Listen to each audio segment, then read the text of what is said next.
So the mind is like a vast computer. It operates on its inputs. And a common statement in computer technology is garbage in, garbage out. And in a sense, then, the computer reflects its input. And as we shall see momentarily, it is through the nature of the inputs in the African mind that the European seeks to control that mind, to create its character and its structure, to create the personality of the African individual.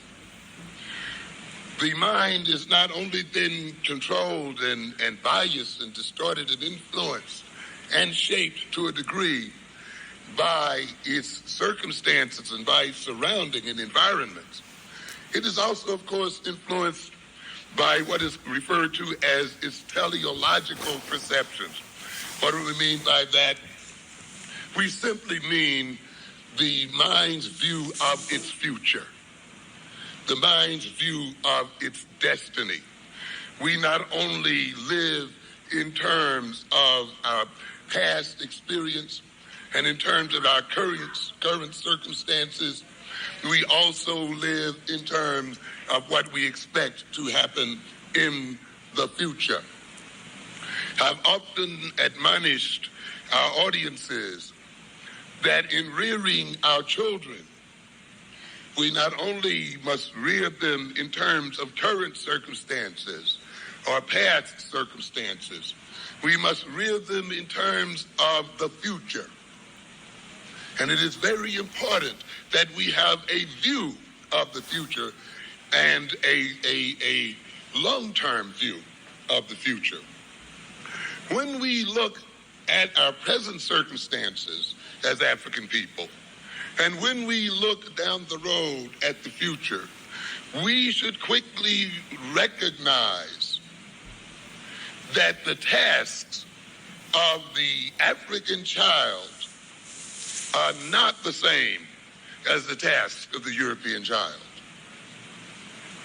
And this is a very important percept, and it is hooked into education and into so many other things. Because we often hear black parents say, I want my children to have the same education as the white children. And of course, I rail mightily against these archaic concepts, such as same education. We must get rid of that concept. Equal education is another concept that we should get rid of. They are destroying our minds and our ability to form a true education for our children. I've often indicated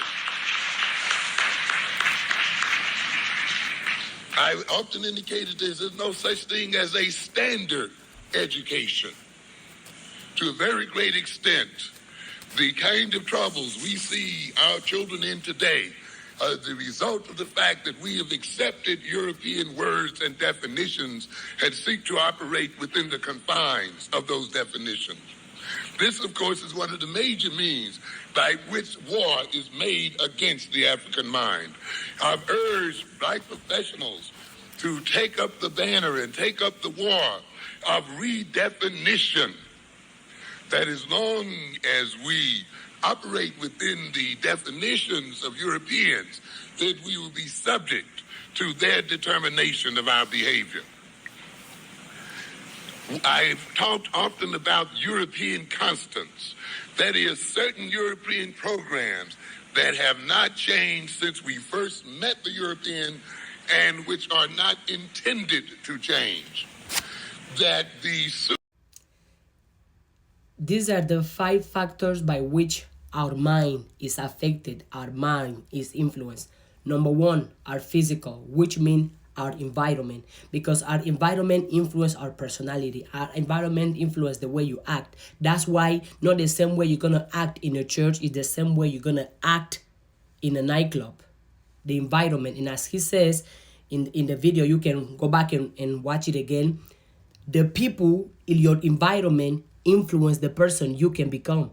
So for those of you that believe that if you hang out with 5 drug addicts, you're not going to be the sixth one. If you hang out with 5 millionaires, you're not going to be the sixth one.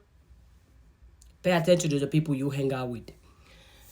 Second factor that influence our mind is our socio-psychological circumstances and the under we live, which mean the experiences, the things we go through, the way we do things daily, right? The consistent activities we do in our day to day, and the circumstances we go through. When we go to those circumstances, when we go to those situations, it affects the way we think, it affects the way we operate, because whatever we go through doesn't only affect our body, it also affects our mind. And if it affects our mind, it also affects the way we feel. And if it affects the way we feel, definitely it's going to affect the way we act.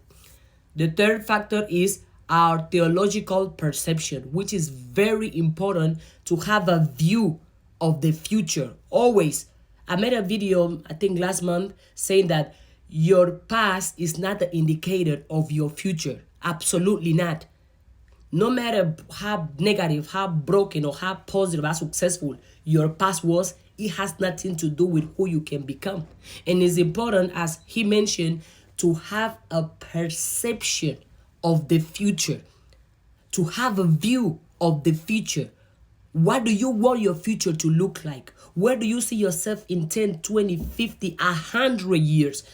And when he's talking about preparing for the future, he's talking about preparing for next Saturday or 1 month from today. No, he's talking about having a plan 100 years from today, 60 years from today, 50 years from today. The things you are doing, the thoughts you are having, the people you are hanging out, how are those things going to influence where you are going to be in 100 years? And how are those things is going to influence where your people, the people you care for, the people of your culture, the people of your race, the people of your tradition are going to be? And also have a view of your destiny, that you take ownership of your destiny and you understand that your destiny is on your hands, in nobody else's hands but yours. Become responsible, that you know that nobody else is going to come and do for you what you cannot do for yourself. That nobody else should have more power over your own life. Nobody should have more power over your own mind. Because if you cannot control your own mind, you cannot control your destiny. If somebody else is in control of your mind, as he mentioned multiple times, that somebody else is in control of your destiny. The fourth is our own native mental, behavioral characteristics, potentialities, and thinking and reasoning capacities. Our own native, which means, well, as an African, our own native ways of doing things, of handling things, of solving things, of experiencing things. For example, a native way that I still do and will keep doing, walking barefoot. In my country, my beautiful country, my amazing continent, it is normal. It is great to walk barefoot. It is normal. It is great to eat with your hands. It is normal. It is great to go out in the bush and you get the own food you want to get. It is normal. It is great to sit down with the elders, to respect the elders, talk with the elders, and support the elders. Those things are native mental behavioral characteristics that are positive and I keep. The fifth and last way is by the feedback that we receive the world, which means if you do something, if you say something, depending on how the world react to what you did, to what you said, that is going to change what you are going to do next. Why? Because if you act a certain way and you get punished or you get ashamed for that, most likely you won't do it again. And if you act a certain way and you get praise for that, you get support for that, you get love for that, most likely you are going to keep acting that certain way. But you have to understand how the fact that the world reacted to something you did make you feel, make you think, because that can change you. How the world react to us as we behave within. Go back and rewatch the video. It's in the video, he's specifically talking about the African mind. But I think if you have a mind, that can apply to you. Learn and unlearn. And let me know in the comments if you want me to be doing videos like this, and what did you learn, or what can you act on how our mind function and how our mind operates.